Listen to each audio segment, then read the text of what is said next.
নমস্কার মধুসূদন বাবু, কি কেমন? ভালো ভালো সত্যজিৎ বাবু, আপনি কেমন আছেন? হ্যাঁ ভালো ভালো ভালো। কি सारा खेत में भर भर के चावल लगा रहे हैं? अरे सब माँ दुर्गा की कृपा है। हाँ कृपा तो है, तभी तो आपका मिनीकट चावल के पीछे बड़ा बड़ा कंपनी लोग भागते हैं। एक हमारा चावल है, किराना का दुकान पे बिकते हैं। सत्यजीत बाबू, हाँ। सब समय का खेल, आज मेरा है कल आपका होगा। माँ दुर्गा सबका ख्याल रखती है। अच्छा देखा होगा फिर। हाँ हाँ निश्चय, अपना ख्याल रखिएगा। धन्यवाद। देबू इधर आओ, वो देख वहां से यहाँ तक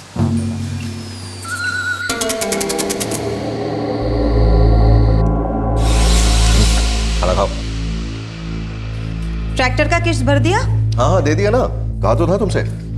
डीलर से जो पेमेंट मिली, आधा ट्रैक्टर का इंस्टॉलमेंट भरा और बाकी का आधा बैंक में जमा कर दिया।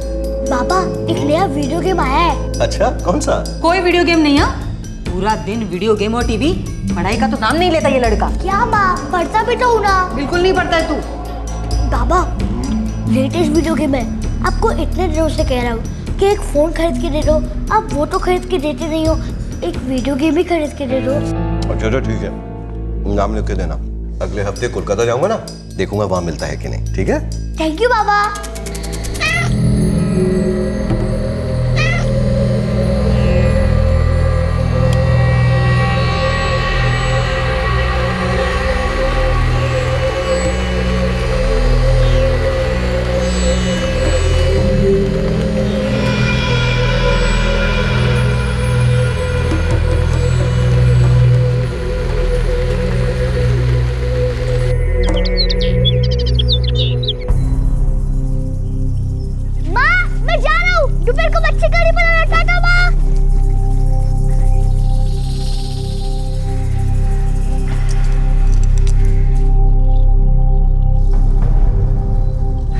अरे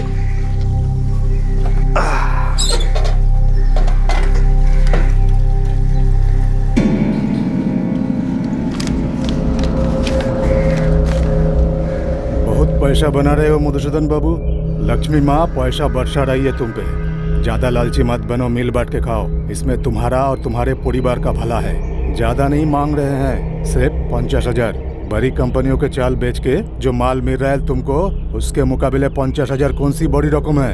इसीलिए आज रात को 50,000 रुपया एक प्लास्टिक के थैली में डालो, अपना ट्रैक्टर के सीट के नीचे रखो और रात को 9 बजे ट्रैक्टर गांव के बाहर वाले मंदिर के पीछे खड़ा कर दो। पैसा मिल गया तो समझो हमारा हाथ तुम्हारे सर पे है, नहीं मिला तो कहने की जरूरत नहीं। छोटा बेटा है तुम्हारा, सुंदर बीबी है, इनमें से कोई भी एक गया तो पैसा को क्या चाटोगे? एक बात का ध्यान रखना, होशियारी नहीं। मुझे बहुत डर लग रहा है। मधु मधु दे दो 50,000। धमकी है ये श्रवणी, लूट है ये। अरे जो कुछ भी हो, जान से बढ़कर तो और कुछ नहीं है ना। एक बार देंगे तो बार बार देना पड़ेगा। तुम्हें क्या लगता है वो लोग चुप बैठेंगे? पता नहीं ये लोग कौन है, नक्सली हुए तो, और उन्होंने इस चिट्ठी में जो लिखा है वो कर दिखाया तो। देखो तुम चिंता मत करो, मैं ऐसी धमकियों के सामने ना झुकने वाला नहीं। पश्चिम बंगाल के नॉर्थ 24 परगना जिले के बारासात गांव के एक अमीर किसान मधुसूदन बागची को एक धमकी भरी चिट्ठी मिलती है और उसमें उससे मांगे जाते हैं 50,000 रुपए। ये एक्सटॉर्शन का मामला लगता है, लेकिन मधुसूदन इस धमकी के आगे झुकने को तैयार नहीं थे। वो नहीं जानते थे कि इस चिट्ठी के पीछे एक जुर्म की दस्तक छुपी थी।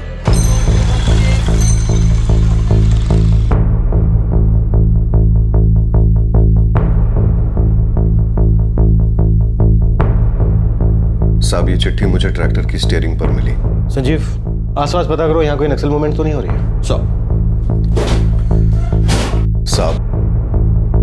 साहब बहुत डर लग रहा है, कहीं कुछ होगा तो नहीं ना मेरे बीवी बच्चे के साथ? बागची बाबू आप डरो मत, कुछ नहीं होगा। आप वैसा ही करो जैसे ये कह रहे हैं, बाकी हम पर छोड़ दो।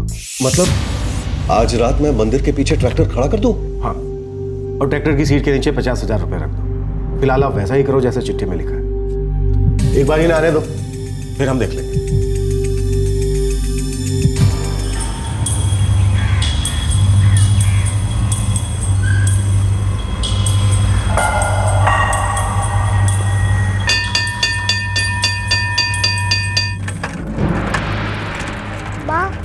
क्यों आई मुझे लेने? मैं अपने दोस्तों के साथ आ जाता था।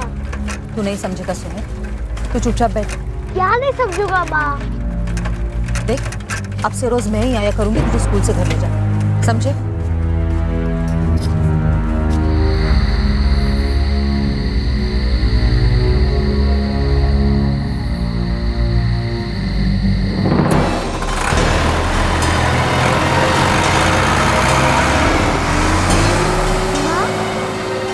बाबा कहाँ जा रहे हैं?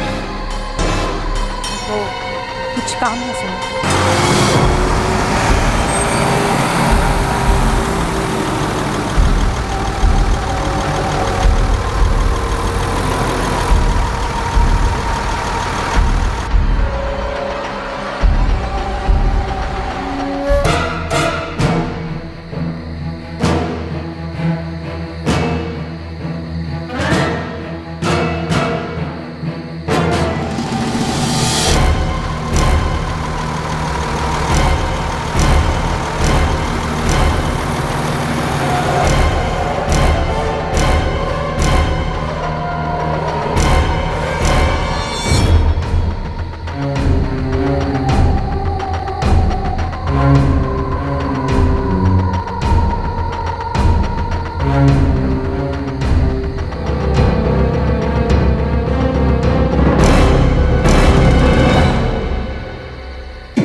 क्या हुआ? मैं मंदिर के पीछे ट्रैक्टर और पैसे दोनों छोड़ के आया हूँ। पुलिस झाड़ियों में छुपकर उनका इंतजार कर रही है।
आए नहीं साले। अगल बगल सब जगह चेक किया, कोई नक्सली मूवमेंट भी नहीं। उन्हें खबर लग गई होगी कि हम लोग यहाँ पर हैं। धमकी दमदार थी लेकिन रुपए लेने कोई आया ही नहीं। क्या पुलिस वहां पर है, ये खबर उन्हें मिल चुकी थी? क्या ये किसी की शरारत थी या फिर किसी बड़े जुर्म की दस्तक जिसे इस वक्त न पुलिस सुन पाई और ना ही मधुसूदन बागची?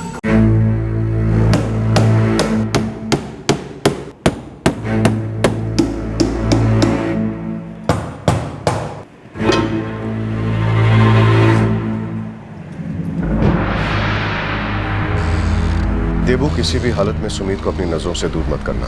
दादा, मैं अपनी जान से भी ज्यादा संभाल के रखूंगा आपके बच्चे को। आप बिल्कुल चिंता मत करो। क्यों?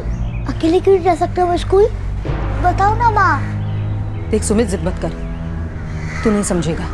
सुमित बेटा, अब से यही तुमको स्कूल ले जाएंगे और यही तुमको स्कूल से वापस ले आएंगे, ठीक है? अजीब बात है, इस एरिया में नक्सली मूवमेंट की कोई खबर नहीं है। तो फिर पैसों के लिए मुझे कौन धमकी देगा साहब, और क्यों? आपका कोई दुश्मन? जी नहीं, ऐसा तो कोई नहीं है। हाँ, गांव वालों में थोड़ी जलन की भावना जरूर है मेरे प्रति। वो क्या है साहब, मेरे खेत में चावल की खेती अच्छी हो रही है ना, इसलिए। आपको किसी पर कोई शक? नहीं साहब, ऐसा तो कोई याद नहीं आता। ठीक है, हम जांच करते रहेंगे। मुझे लग रहा है किसी की कोई शरारत थी, आपको बस कोई परेशान करना चाहता था।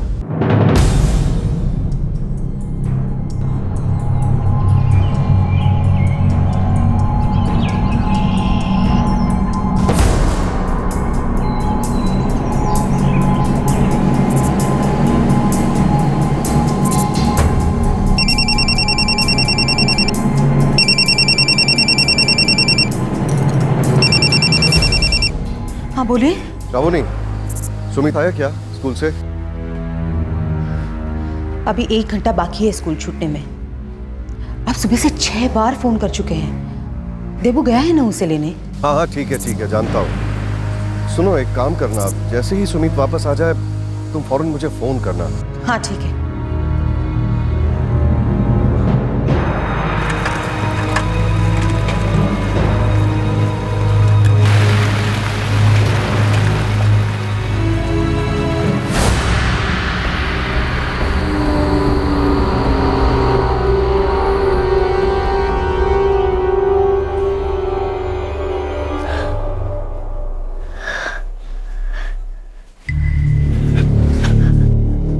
माँ, माँ,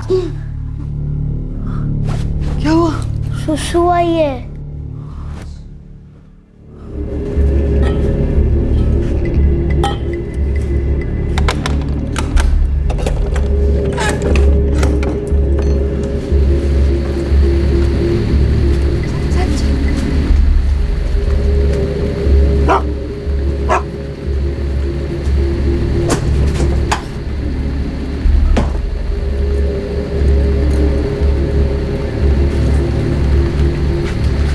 चल जल्दी चल चल चल।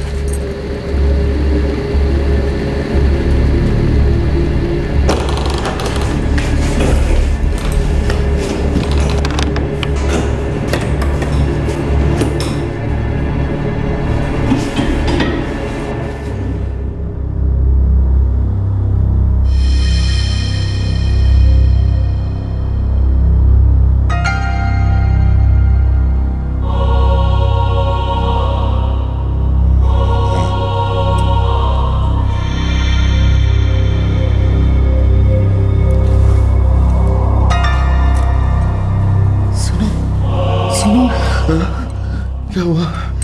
डरा ही दिया था तुमने। रात में सुमित को बाहर बाथरूम के लिए ले जाने में बहुत डर लगता है। हम घर में एक टॉयलेट बनवा ले तो? हाँ ठीक है, करवा लूंगा। हाँ सो जाओ।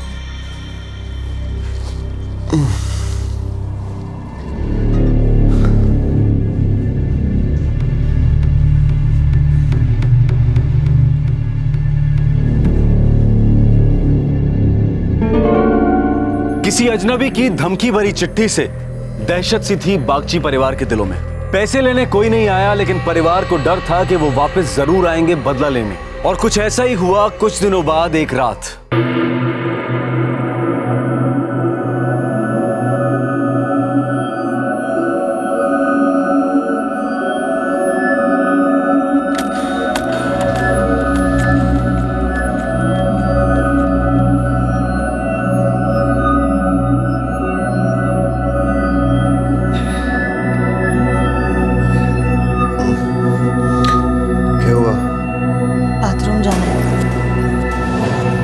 मेरे साथ? हाँ चलो।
हमारी बात नहीं मानी ना मधु बाबू।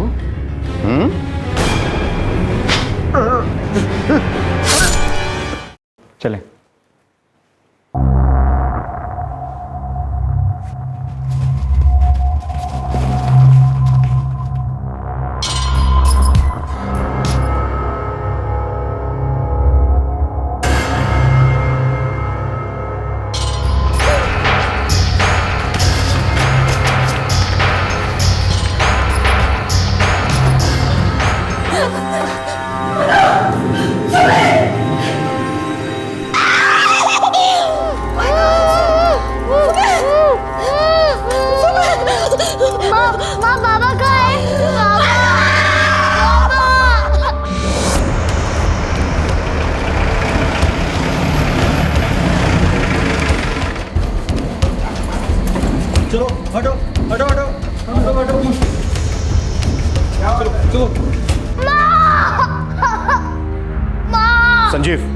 एम्बुलेंस बुलाओ जल्दी।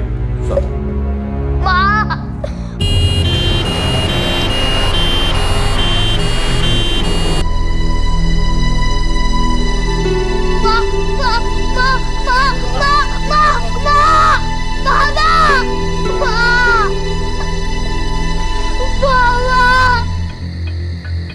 लड़का भी कुछ बताने की हालत में नहीं है। घर के अंदर की छानबीन करो।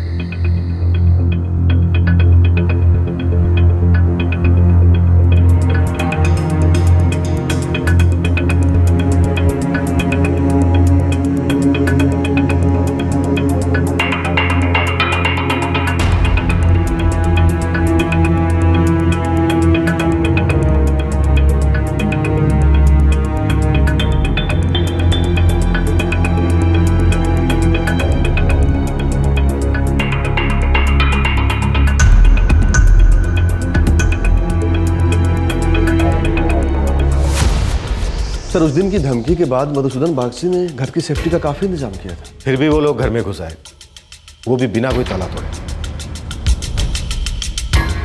क्या ये उसी धमकी का नतीजा है? लेकिन उस रात पैसे लेने तो कोई आया ही नहीं था। शायद उन लोगों को पता चल गया हो कि मधुसूदन बागची ने हमें खबर कर दी।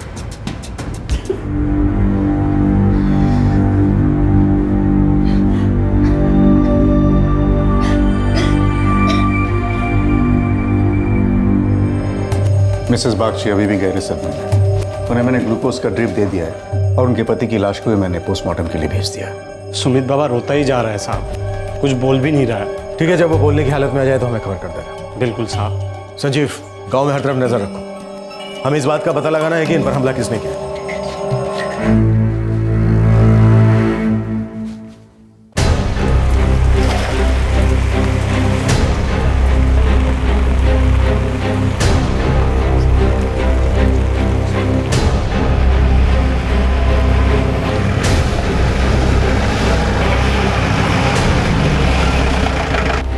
हम लोग मछुआरा है साहब। हमारा नाम हरिनाथ है और मेरा नाम गोपाल दास है साहब। साहब ये नहीं बता सकते कि वही लोग थे कि नहीं, मगर कुछ ठीक नहीं लग रहे थे साहब। सबके सब चेहरा ढककर भाग रहे थे। तुमने उन्हें कब देखा? साहब सुबह 4:30 बजे जब हम मछली पकड़ने जाते हैं साहब। हाँ साहब, हम लोग सब हर रोज इसी समय निकलते हैं।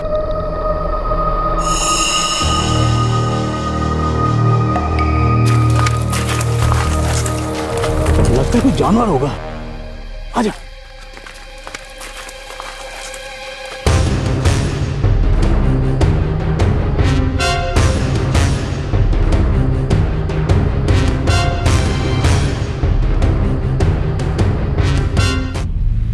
वो 6 लोग थे। हाँ साहब, 6 जन थे और सबका चेहरा ढका हुआ था। 4:30 बजे और हमें कॉल आया 4:50 मिनट, यानी कि मर्डर करने के बाद वो लोग यहीं से गुजरे। सर, बाहर सड़क पर एक ढाबा है जो सुबह जल्दी खुलता है। उन लोगों ने आगे जाने के लिए गाड़ी वहीं से पकड़ी है।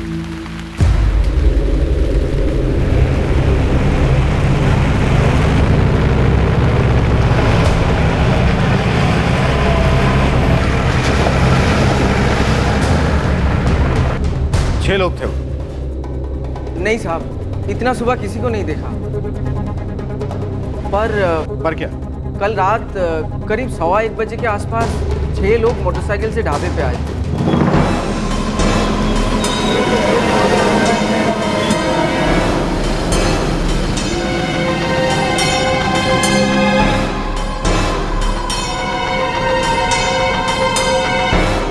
फिर दारू पिया, खाना खाया और चले गए।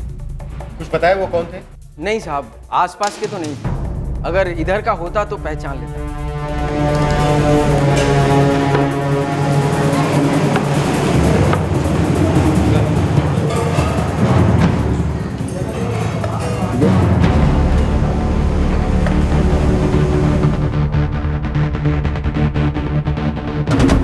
हो सकता है ये वही 6 लोग।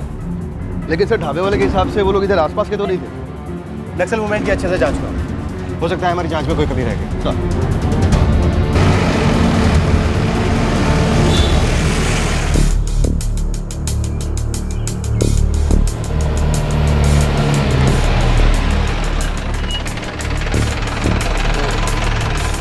तेरी खबर गलत है कालू।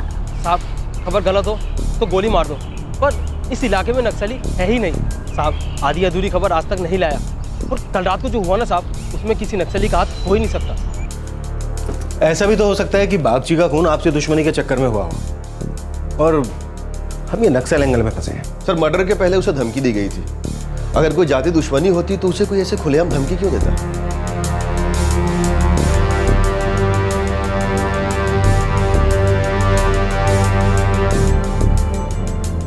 संजीव, पता करो मधुसूदन की गांव में किसी के साथ कोई दुश्मनी तो नहीं थी। ऐसा भी तो हो सकता है कि मर्डर करने के लिए 6 लोग बाहर से बुलाए गए। यस।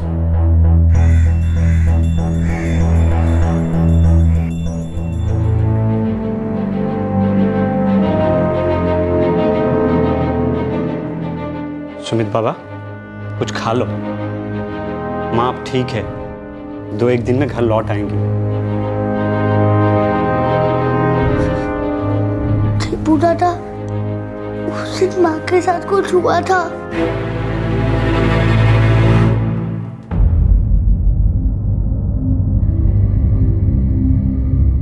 वो आपके घर में घुसे कैसे? मैं बाथरूम जाने के लिए घर से बाहर निकली। मेरे पति भी मेरे साथ थे। उस धमकी के बाद रात को बाथरूम जाने में भी बहुत डर लगता था साहब। वो 6 लोग थे।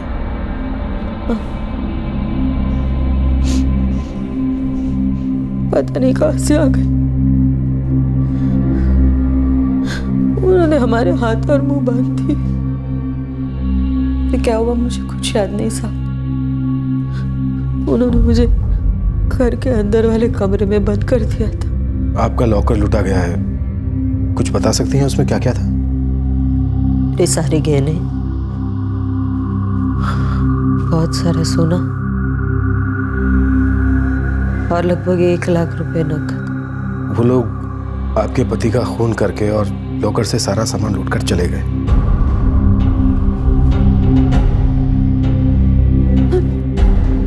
श्रवणी, श्रवणी, नर्स, नर्स, देखो क्या हो गया। क्या हुआ? बेहोश कैसे हो गई?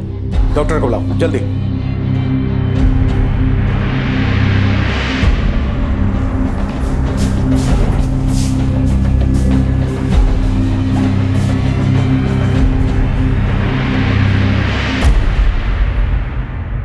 साहब, मधुसूदन बागची ने अभी कुछ ही दिन पहले लोन पे एक ट्रैक्टर खरीदा था।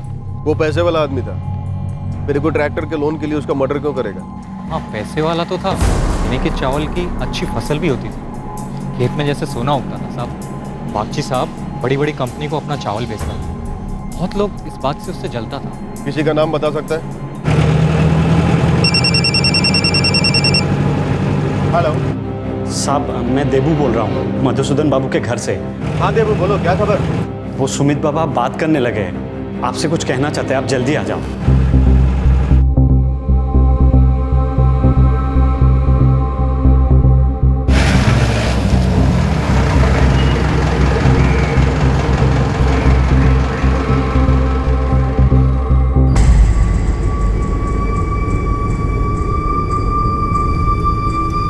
सुमित बेटा, आप डरो मत।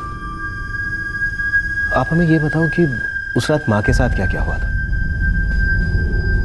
मुझे हाँ बोलो। वो तो नहीं पता, लेकिन मैंने उनमें से 2 आदमियों को कुछ बात करते हुए सुना था। ये सब ठीक नहीं कर रहे हो तुम लोग। तू चुप बैठ। ये गलत है, ये ठीक नहीं कर रहे हो। अबे तेरे को नहीं करना है तो मत कर, समझा? खड़े हो जा सीधे।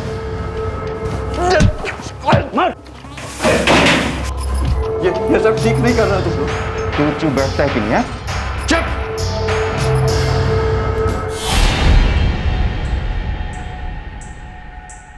मिसेस बागची की फाइनल मेडिकल रिपोर्ट मेरे पास आ गई है। सेक्सुअल असल्ट है उन पर, बलात्कार हुआ है उनके साथ, बहुत ही बेरहम तरीके से गैंगरेप किया गया उनके साथ। अब कैसी हालत है उनकी? अभी स्टेबल है, मगर इस सदमे की वजह से काफ़ी कमज़ोर हो गई। हाँ साहब, मधुसूदन बाबू की अच्छी फसल और बड़ी बड़ी कंपनियों में उनको उठते बैठते देख के जलन तो होती थी साहब। कोई भी जलेगा, लेकिन इसका ये मतलब नहीं कि कोई उनको मार डालेगा। उनको मारकर किसी को क्या मिलता है? ना ही उनका खेत, ना फसल, ना बड़ी बड़ी कंपनियों के साथ सौदा। इस गांव में ऐसा कोई है जिसकी मधुसूदन बागची से कोई जाति दुश्मनी हो? साहब हमारा गांव बहुत छोटा सा गांव है, यहाँ किसी से किसी की कोई दुश्मनी नहीं है। और फिर मधुसूदन बाबू तो बहुत इज्जतदार आदमी थे। सब कुछ खत्म हो गया था उस रात। मैं सदमे में थी और उस रात जो हुआ मैं किसी को बताना नहीं चाहती थी। आपने उनकी आवाज सुनी थी, क्या उनमें से किसी की ऐसी आवाज थी जिसे आप पहचानती हो? नहीं साहब, किसी को नहीं पहचानती थी। उन सबके चेहरे ढके हुए थे। क्या आपके पति की किसी के साथ दुश्मनी थी जिसकी वजह से ये हुआ हो? क्योंकि हमें पूरा यकीन है ये नक्सलवादियों का काम नहीं है। वो एक किसान थे साहब, अच्छा कमा रहे थे। और अगर उनकी किसी के साथ दुश्मनी थी भी तो उन्हें मुझे कभी कुछ नहीं बताया था।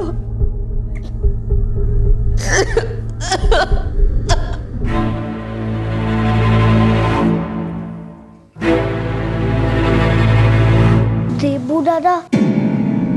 हाँ सुमित बाबा, क्या हुआ? वो जो आदमी था ना, वो जो सबको कह रहा था कि ये गलत है, वो मैं। हाँ बेटा बोलो। मैं उस आदमी को जानता हूँ। मुझे इंस्पेक्टर अंकल से बात करनी है।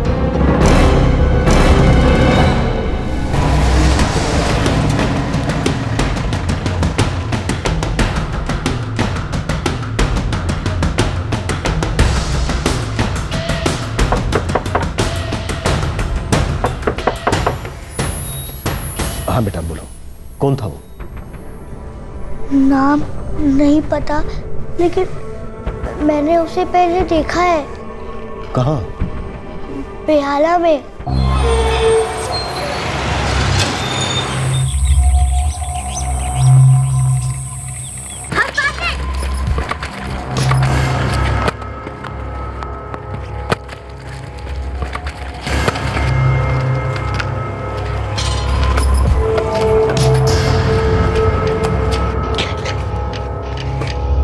थैंक यू दादा।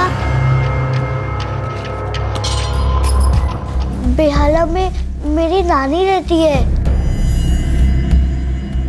मेरी माँ नानी को मिलने जाती रहती है। महीने में एक बार मैं भी उनके घर जाता हूँ।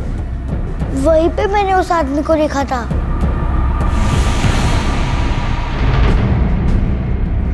अब कोई डाउट नहीं कि ये पक्का पर्सनल मैटर है। सर, जिस आदमी को सुमित ने देखा वो उन लोगों को शरबनी का बलात्कार करने से रोक रहा था। क्या इस केस का शरबनी से कोई लेना देना है या फिर उनके पति से? अपनी पत्नी के मायके वाले गांव से क्या कनेक्शन था मधुसूदन बागची का? हमारी बात नहीं मानी ना मधु बाबू। आखिर ऐसा क्या कनेक्शन था कि उनका मर्डर होता है और उनकी पत्नी का रेप? बस एक बार हमारे हाथ वो आदमी लग जाए जिसे मधुसूदन बाबू का बेटा पहचानता है।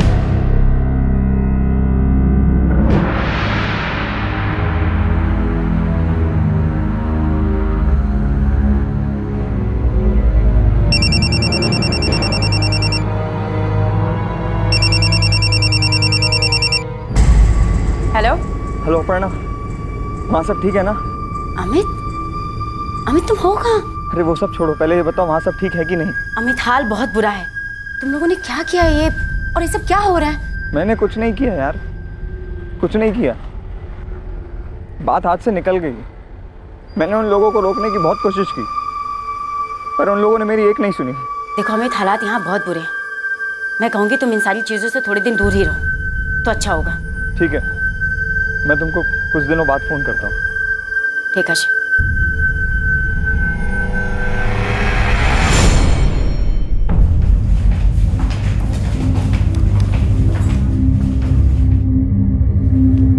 कौन था वो?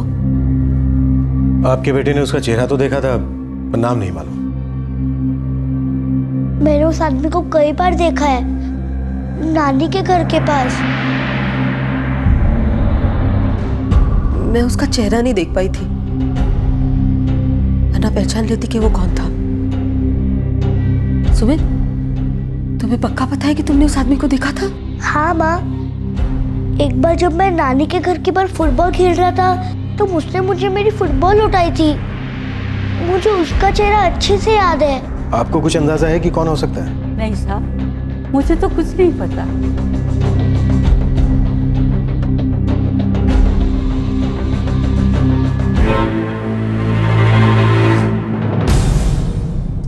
इनकी विंड पाइप पूरी तरह फट चुकी है, चाकू से वार हुआ है। बॉडी घर वालों को सौंप सकते हैं? आज शाम तक बॉडी मिल जाएगी।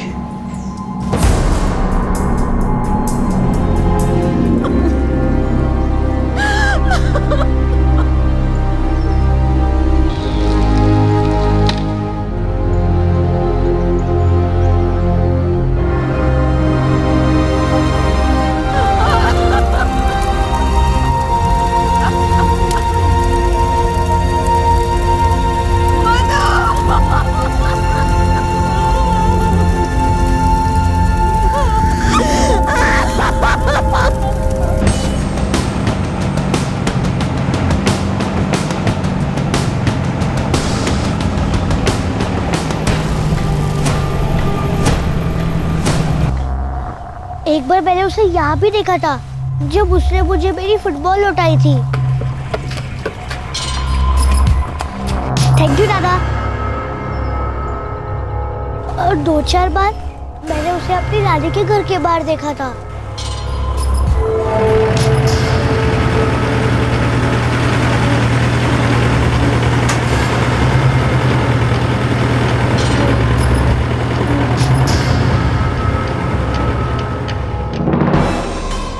बेटा, वो ट्रैक्टर पे आता था? हाँ इंस्पेक्टर अंकल, लाल ट्रैक्टर पे। इसके पास भी ट्रैक्टर है, मतलब ये भी किसान हो सकता है। और इसी गांव का हो, इसके फुल चांसेस है। अपने खबरियों को काम पर लगा दो, पता करो ये लाल ट्रैक्टर वाला है कौन। सर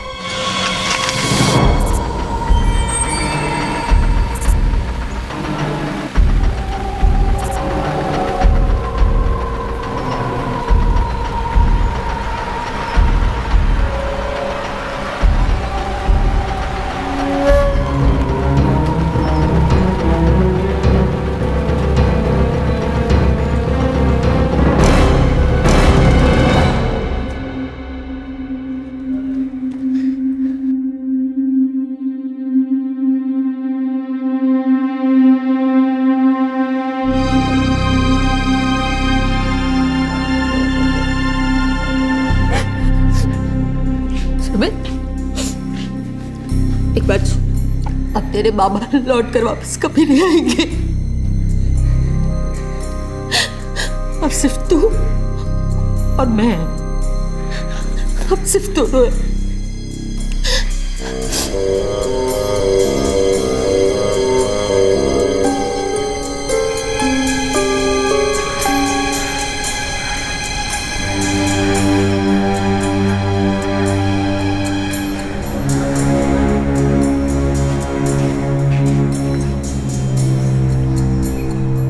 शबनी बेटा, तू कहे तो हफ्ते 10 दिन रुक जाऊं तेरे साथ? नहीं माँ, अब अकेले रहने की आदत डरनी पड़ेगी। अब कब तक साथ दोगे? तूने बहुत सहा है बेटा। दुर्गा माँ तुझे शक्ति दे और उन बदमाशों को उनके किए पाप की सजा जरूर मिले।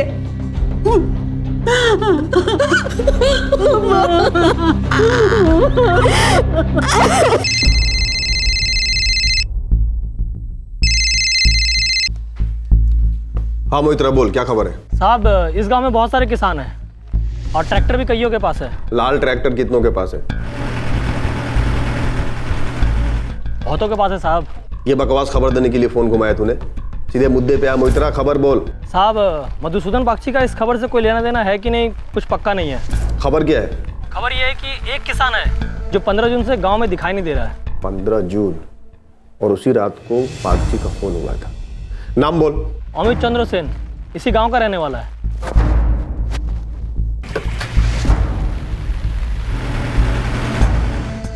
अमित चंद्र सेन? मैं जानती हूँ उसे। वो हमारे गांव पहला का ही है।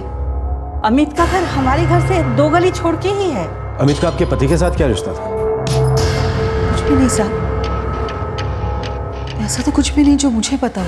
उसकी भी चावल की खेती है, पैसे वाला है। उसका मेरे पति के साथ क्या संबंध हो सकता है?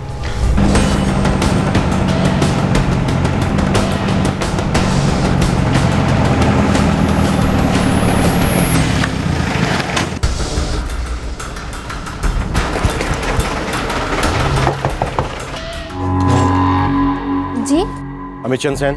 अमर शामी मेरे पति है। मुझे नहीं पता कि वो कहाँ गए हैं। हमें शोधती जानी ना। वो 15 जून को यहाँ से गए, आज 23 जून है, 8 दिन बीत चुके हैं और आपको पता नहीं है कि आपके पति कहाँ हैं? वो कभी कभी काम के सिलसिले में कोलकाता जाते हैं। उनका नंबर तो होगा आपके पास? जी हाँ, 444-675-545, लेकिन नंबर नहीं लग रहा। स्विच ऑफ कर रखा है। मौसमी जी, हमें आपके पति का एक फोटो चाहिए। हाँ, यही था वो आदमी।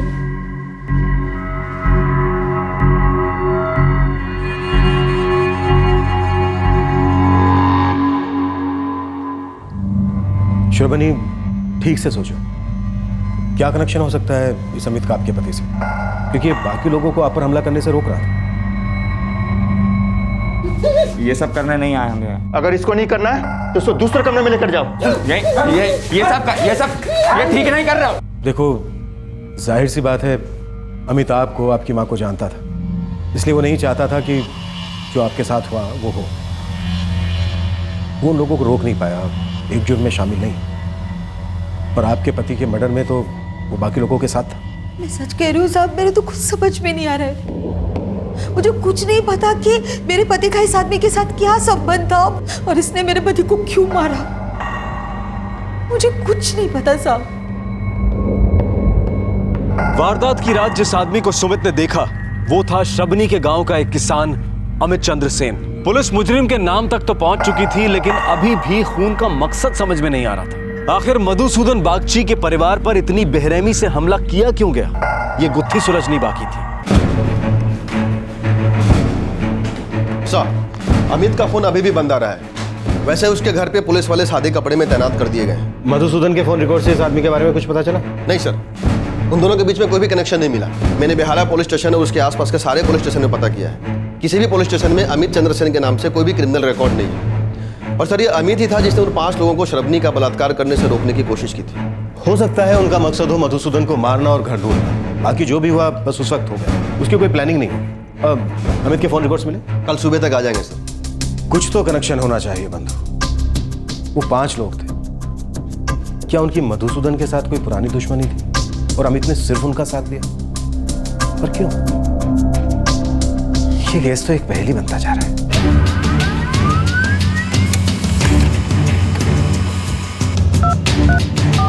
The number you have called is switched off.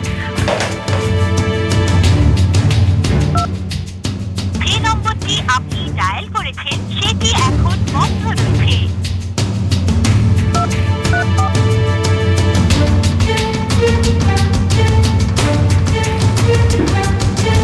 Sir, Amit की आखिरी लोकेशन बेहाला के पास है। मतलब जुर्म करने के बाद वो अपने गांव लौटा था? हाँ सर। और एक बात, अमित के फोन रिकॉर्ड से पता चला है कि पिछले 1 महीने से वो कुछ नंबर्स पे लगातार फोन करता आ रहा है। 444-890-394, 444-762-134, 444-098-789, 444-769-823, 444-768-989। 5 नंबर। मतलब इस जुर्म में अमित के साथ 5 लोग और भी शामिल थे। कौन थे 5? पंकज चौधरी, श्यामल दास गुप्ता, नारायण देव, रंजन बसु और कमल घोष। इनकी कोई क्रिमिनल हिस्ट्री? 5 के 5 हिस्ट्री शीटर है सर। हमने आसपास के सारे पुलिस स्टेशन में पता किया है। पंकज चौधरी और श्यामल दास गुप्ता के नाम चंद्रपुर पुलिस स्टेशन में दर्ज है। नारायण देव और रंजन बसु, इन दोनों के नाम रायगाछी पुलिस स्टेशन में दर्ज है। और कमल घोष का रिकॉर्ड बिराती पुलिस स्टेशन में है। बाराजात, बेहाला, चंदपुर, बेराती, रायगाछी, इन 5 कड़ियों को जोड़ने वाली कड़ी कौन सी है? सर, वो तो पता नहीं चल पा रहा है, लेकिन एक नंबर है 444-123-435। इस नंबर पर अमित ने पिछले 3 महीने से लगातार कॉल किया है। अभी ये नंबर बंद है, लेकिन इस पर आखिरी कॉल वारदात के कुछ दिन पहले 8 जून को किए गए थे। और सबसे कमाल की बात यह है सर कि ये नंबर अमित चंद्र सेन के नाम पर ही रजिस्टर्ड है। अमित अपने ही नंबर पर 3 महीने में इतने फोन क्यों करेगा? सर साफ है, अमित ने यह नंबर लिया अपने नाम पर जरूर है, लेकिन इसका इस्तेमाल कोई और कर रहा है। और सबसे चौंकाने वाली बात यह है सर कि इस नंबर पर जब भी बात की गई है उसका लोकेशन बारासात में पाया गया, वो भी मधुसूदन बागची का घर।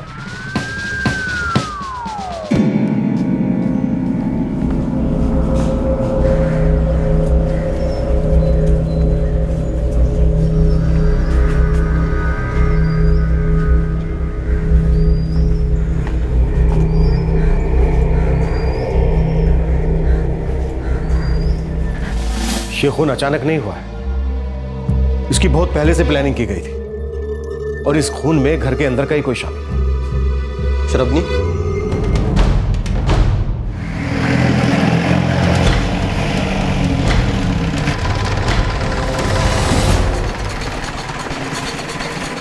क्या? जी, पिछले 3 महीने से अमित चंद्र सेन आप ही के घर के अंदर किसी से बात कर रहा था। आप कहना क्या चाहते हैं? ये वारदात अचानक नहीं हुई, आप ही के घर का कोई इसमें शामिल है। मेरे तो कुछ समझ में नहीं आ रहा है साहब। मेरे घर के अंदर से मुझ पर कौन हमला करवा सकता है? ये आप हमें बताइए कि हम किस पे शक करें और किससे पूछताछ करें। साहब, हमारे घर में हम 3 लोग रहते थे, मैं, मेरे पति और मेरा बेटा। पति तो रहे नहीं। और देवू? देवू आपके यहाँ कब से काम करता है? बहुत सालों से काम कर रहा है सर। देबू बहुत वफादार है। वो धमकी वाली चिट्ठी मिलने के बाद देबू ही सुमित को स्कूल लेके जाता था और घर वापस लेके आता था। आपको क्या लगता है देबू इसमें शामिल हो सकता है? नहीं साहब, देबू एकदम वफादार आदमी है।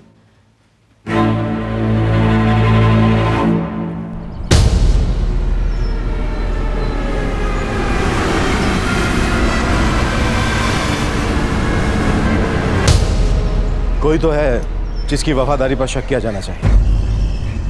किसी ने तो घर में रहकर परिवार के साथ धोखा किया है। सर, अमित जिस नंबर पे कॉल करता था सिम उसने खरीदा था, लेकिन वो फोन किसी न किसी के पास तो होगा। हो सके अभी भी यूज में हो और ये फोन ही हमारी गुत्थी सुलझा दे। इस फोन का IMEI नंबर ट्रैक करो, हो सकता है 3 निशान पे बैठ जाए। सर,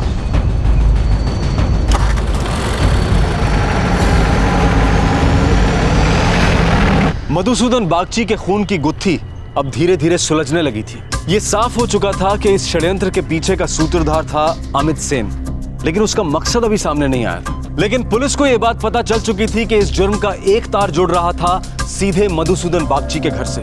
कौन था वो घर का भेदी और किसे फोन करता था अमित?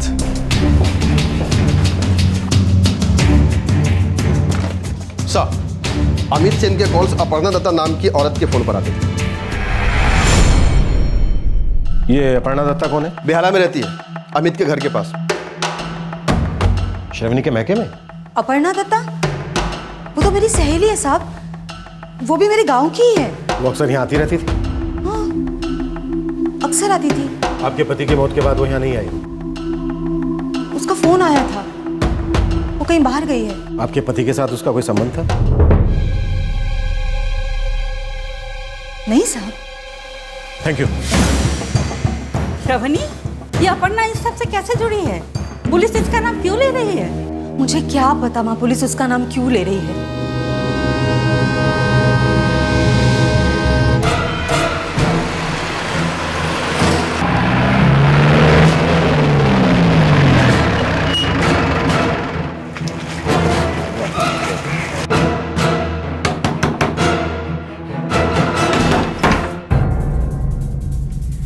जी? अपर्णा दत्ता? जी, वो मेरी बेटी है।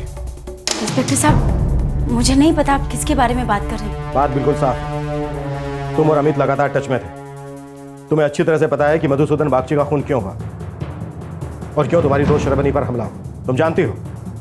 छोड़ते इंस्पेक्टर साहब, मुझे नहीं पता। सही कह रही हूँ मैं नहीं जानती। आप मेरा विश्वास कीजिए, मुझे नहीं पता। मैंने कहा ना मुझे नहीं। अरे लेकिन अरे कहाँ ले जा रहे हैं मेरी बेटी को? आखिर मेरी बेटी ने किया क्या है हुजूर? मधुसूदन बागची के खून में इसका हाथ है। ऐसा नहीं हो सकता। ऐसा ही हुआ है। मेरी बेटी ऐसा कर ही नहीं सकती। आपकी बेटी क्या कर सकती है या क्या कर चुकी है, अब वो खुद बताएगी।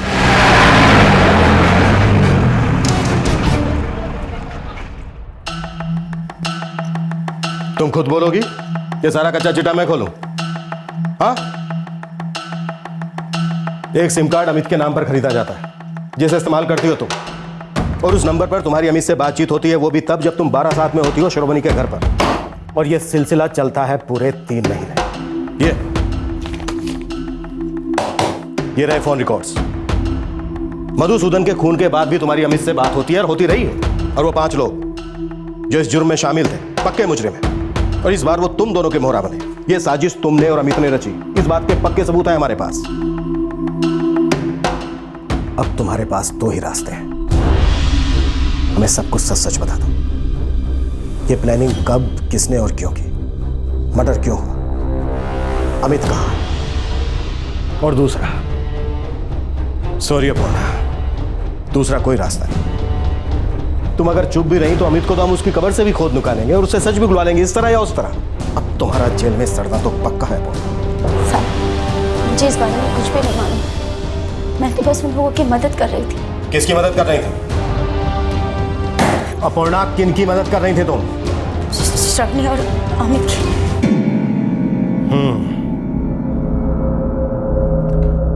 श्रवणी पर तो मुझे पहले से ही शक हो रहा था।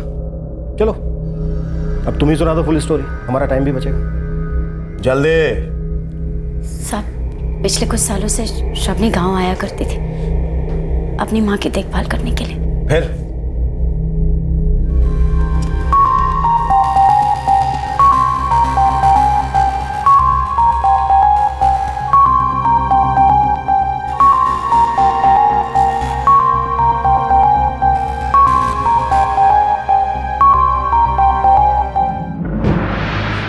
श्रवणी और अमित एक दूसरे को पहले से जानते थे साहब, लेकिन पिछले कुछ सालों में एक दूसरे से मिलने लगे थे, पसंद करने लगे थे, या फिर ऐसे कहूं कि मिलने का मौका ढूंढने लगे थे। सुमित की छुट्टियां होते ही श्रवणी पहला आ जाती थी और कुछ ज्यादा ही रुकती थी। उसकी माँ अकेली रहती थी तो माँ का भी ख्याल रखती थी और अमित से भी मिल लेती थी।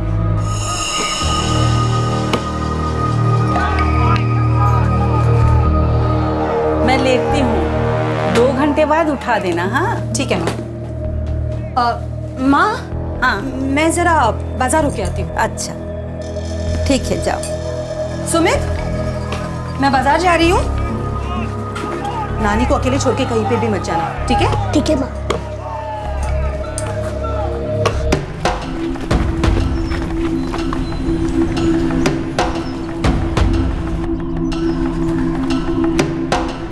सुनो, मेरे पास 2 घंटे हैं। 2 घंटे में मुझे वापस जाना होगा। आ जाएंगे, डरती क्यों है?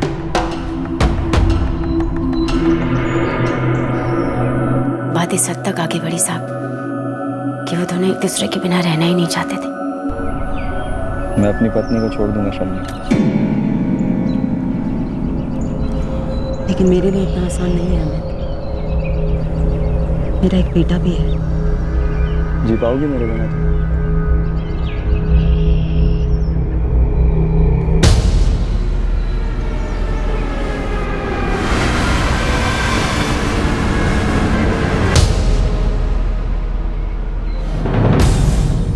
एक दिन अचानक से श्रवणी का पति गांव में आ गया। उसे पता चला कि श्रवणी बाजार गई हुई है। वो भी बाजार की ओर चल पड़ा और उसने श्रवणी और अमित को साथ खेत में देख लिया। क्या शर्म बेच के खाई हो क्या तुम? हाँ, वो भी एक 7 साल छोटे लड़के के साथ? छी! अरे 11 साल के बेटे की माँ हो, इतना तो होश होना चाहिए था तुम्हें। अरे ऐसा क्या जवाब चढ़ा प्यार का कि फिसल गई तुम? मुझसे गलती हो गई, मुझे माफ कर दो। माफ कर दो तुम्हें? सुनो, आज के बाद इस घर से निकलना तुम्हारा बंद। अपनी माँ के घर भी नहीं जाओगी। वो तुम्हारी दोस्त है ना अपर्णा, उससे कहना तुम्हारी माँ का ख्याल रखे। जितने पैसे चाहिए मैं दूंगा, लेकिन तुम नहीं निकलोगी इस घर के बाहर।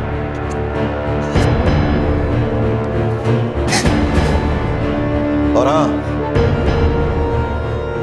ये मत समझना कि मैं सब कुछ भूल के माफ कर दूंगा तुम्हें। अगर दोबारा उस आदमी के साथ तुमने संबंध बनाया तो बहुत बुरा अंजाम होगा।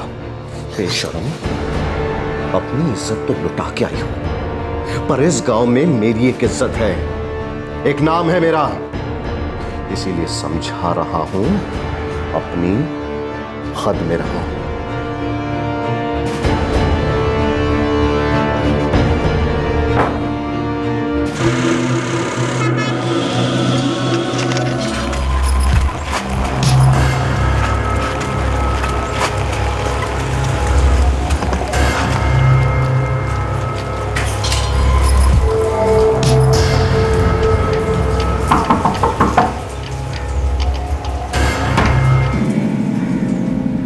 तू तो उसकी दोस्त है ना अपर्णा।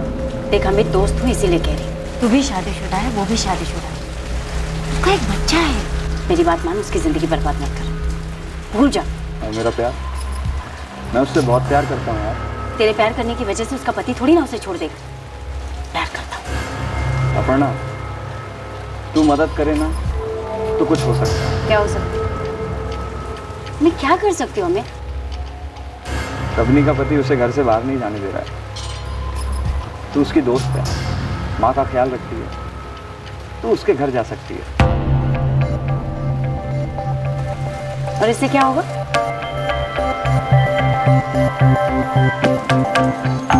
तू हमारी बात करवा सकती है। और उसके पति को पता चल गया तो? नहीं पता चलेगा, फोन तेरा है, सिम मेरे नाम पे। तू उसकी दोस्त है, तू सब कुछ कर सकती है। अपर्णा, ना मत कहना, हम दोनों एक दूसरे से बहुत प्यार करते हैं। बस अपनी अपनी शादियों में फंसे हुए और बाहर निकलना चाहते हैं। अपर्णा, मैं हाथ जोड़ता हूँ, प्लीज मदद कर दो। देख, ना मत कहना प्लीज।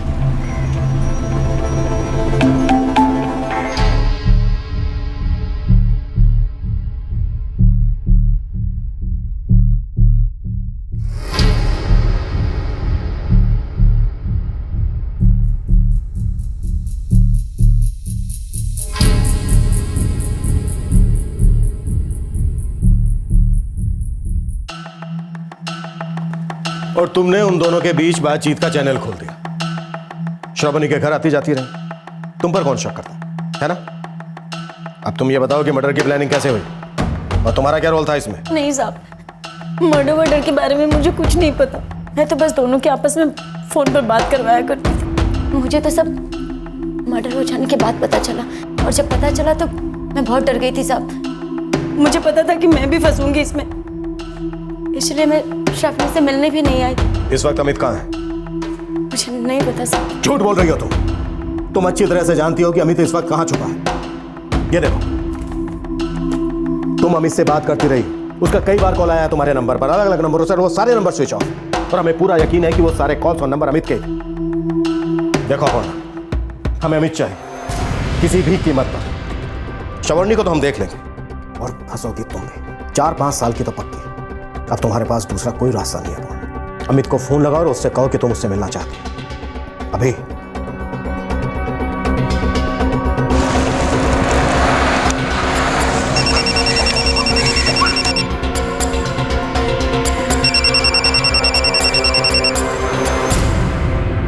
हेलो, मैं अपर्णा बोल रही हूँ अमित। तुमसे मिलना चाहती हूँ।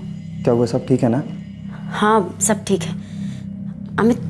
पुलिस को लगता है कि हमला किसी गैंग ने किया था। तुम पर या श्रावणी पर किसी को कोई शक नहीं है। श्रावणी कैसी है? बात हुई उससे? हाँ ठीक है, एक बार जैसे तैसे बात हो गई थी। उसने एक चिट्ठी दी है, तुमको देना है। ठीक है, वो बेहाला के बाहर वाला खेत जानती है मेरा, तू वहाँ आ जा। कितने बजे? ये कोई 4 बजे आ जा। ठीक है।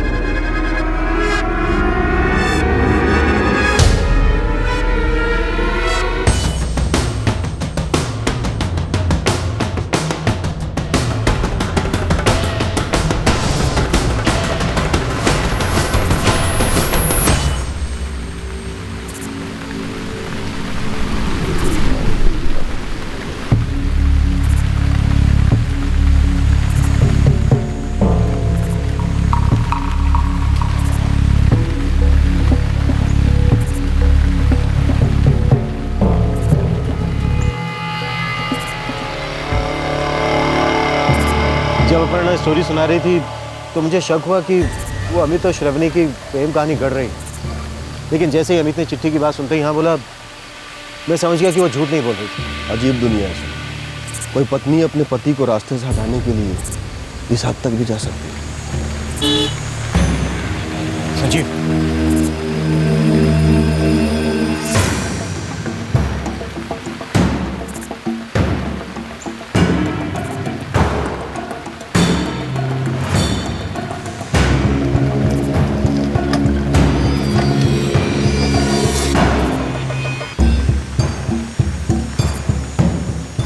चिट्ठी दे जल्दी। श्रवणी कैसी है? बात हुई तेरी? क्या बोली वो? अरे बोलना, क्या बोली? कुछ बोलना। वरना क्या हुआ? यहाँ वहाँ क्या देख रही है?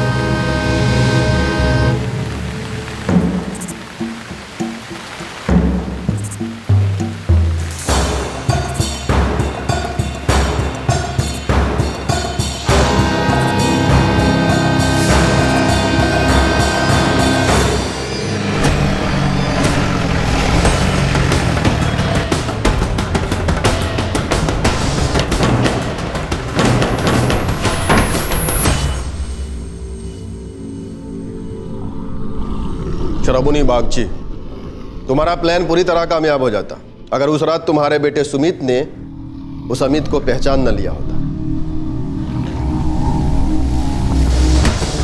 माँ, कैसा प्लान? पुलिस अंकल, क्या हुआ? आप मेरी माँ को क्यों ले जा रहे हो? माँ, माँ, माँ कहाँ जा रहे हो? कोई मेरी माँ को क्यों लेके जा रहा है? माँ रुको ना, माँ, माँ, माँ रुको ना, माँ, माँ, माँ रुको ना, माँ, माँ।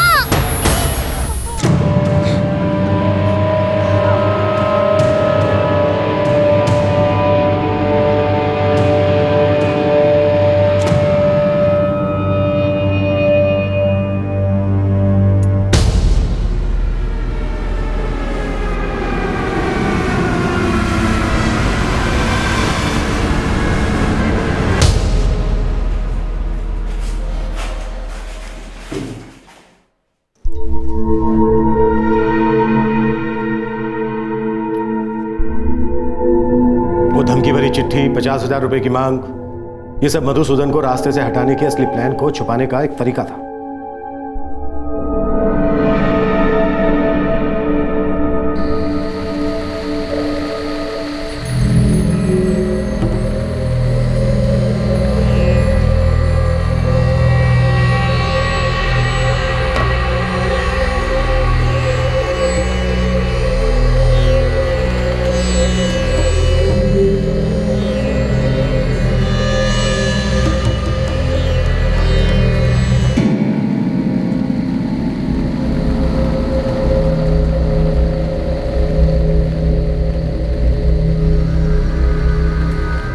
तुम्हारा प्लान था कि रात को श्रवणी बाथरूम जाने के बहाने घर से बाहर निकलेगी अपने पति मधुसूदन को लेकर, और तभी तुम और तुम्हारे किराए के गुंडे इन पर हमला कर देंगे। ठीक है?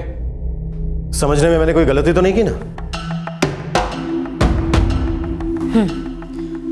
ठीक है। श्रवणी, गलत मत समझना मुझको। एक दूसरे के साथ रहना है तो यही एक रास्ता है। समझ रही हूँ। तो फिर 15 की रात 2:30 बजे से बाहर लेकर आ जाना। हम लोग वहीं राह देख रहे होंगे। ठीक है। कैसे भी करके मधुसूदन को बस अपने साथ ले आना। उसे लगना नहीं चाहिए कि तुम इसमें शामिल हो। बाकी मैं संभाल लूंगा।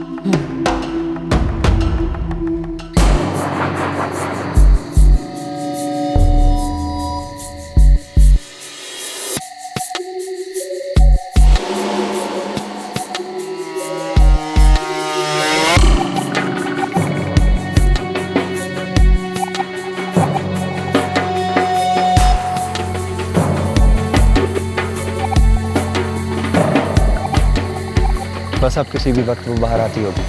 चलो।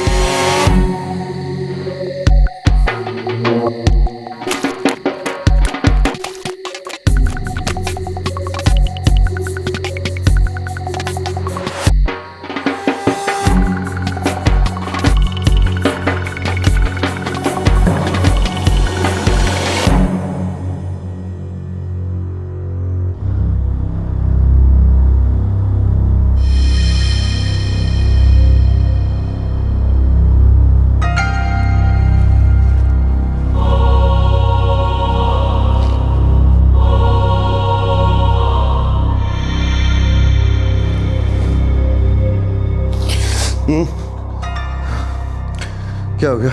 बाथरूम जाना है, तुम आते हो मेरे साथ? हाँ चलो।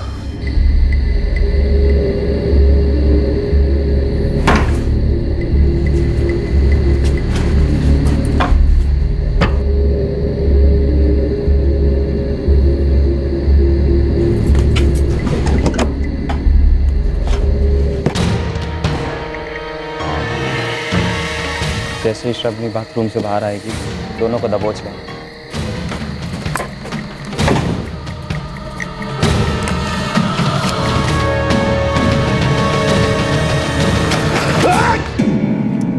सब कुछ परफेक्ट प्लान की तरह चल रहा था, पर तेरे वो 5 गुंडे, आखिर में उनके दिल में चोर आया और उन्होंने तेरे साथ बेईमानी की। मधुसूदन का खून करने के बाद उन्होंने श्रवणी को अपना शिकार बनाया।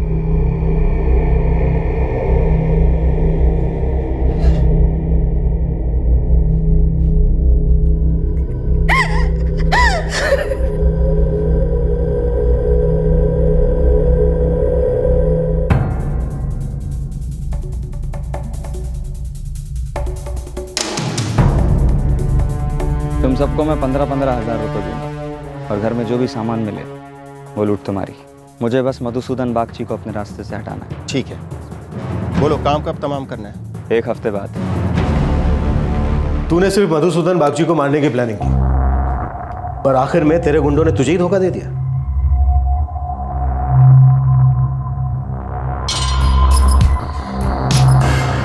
अबे कमीने, मैंने तुझ पे भरोसा किया और तूने मेरे साथ गद्दारी की। मैं उस औरत से शादी करने वाला था, उससे प्यार करता हूं। हर जुर्म की कीमत चुकानी पड़ती है, पासा पलटता है।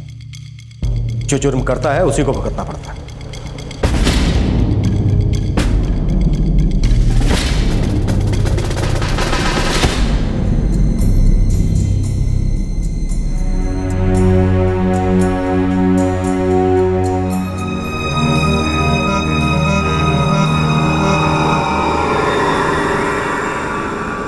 एक अवैध संबंध जिसने जन्म दिया जुर्म की साजिश को। बड़ी चतुराई से सब कुछ प्लान किया गया। पहले एक धमकी भरी चिट्ठी आई जिसमें की गई एक बड़ी रकम की मांग। वो रकम जिसे लेने कोई नहीं आया, ताकि बाद में ऐसा लगे कि ये काम किसी फिरौती मांगने वाले गिरोह का काम था। जबकि इस अपराध का सिर्फ एक ही मकसद था, शादी के दायरे में फंसी एक औरत अपने पति को रास्ते से हटाना चाहती थी। लेकिन जिन मुजरिमों को इस साजिश में किराए पर लाया गया, उन्होंने अंजाम दिया एक और घिनौने अपराध को। ये जुर्म शायद अंधेरे में ही रह जाता अगर मधुसूदन का बेटा एक हमलावर को पहचान न लेता। वो 5 हिस्ट्री शीटर जो इस जुर्म में शामिल थे, श्रवणी और अमित के हिरासत में लिए जाने के कुछ ही दिनों बाद पकड़े गए। उन 5 लोगों को आईपीसी की धारा 396 के तहत खून और डकैती और आईपीसी की धारा 376 सबसेक्शन 2 के तहत सामूहिक बलात्कार के लिए हिरासत में लिया गया है। अमित और श्रवणी पर आईपीसी की धारा 396 यानी कि खून और डकैती और आईपीसी की धारा 120B यानी कि क्रिमिनल कॉन्स्पिरेसी के तहत चार्जेस लगाए गए हैं। इस केस की चार्जशीट कोर्ट में दाखिल कर दी गई है और सारे गुनहगार इस वक्त न्यायिक हिरासत में हैं। अमित और श्रवणी की जमानत की अपील नामंजूर कर दी गई है और इस वक्त ये केस अदालत में जारी है। क्राइम नेवर पेज, जुर्म कभी नहीं फलता। हर जुर्म ये साबित करता है कि कीमत चुकानी ही पड़ती है। लेकिन गुनाह के दलदल में उतरने वाला हर शख्स इसी गलतफहमी में जीता है कि उसकी प्लानिंग परफेक्ट है। आपसे फिर मुलाकात होगी क्राइम पेट्रोल दस्तक में एक और नए केस के साथ। तब तक अपना ख्याल रखें, सुरक्षित रहें और याद रखें, अगर आप किसी भी रिश्ते के दायरे से बाहर निकलना चाहते हैं तो उसके लिए सही रास्ता चुनें, न कि क्राइम का रास्ता, बिकॉज क्राइम नेवर पेज। जय। क्राइम पेट्रोल के और भी दिलचस्प कहानी देखने के लिए हमारे चैनल को सब्सक्राइब करें और बेल आइकॉन दबाना न भूलें।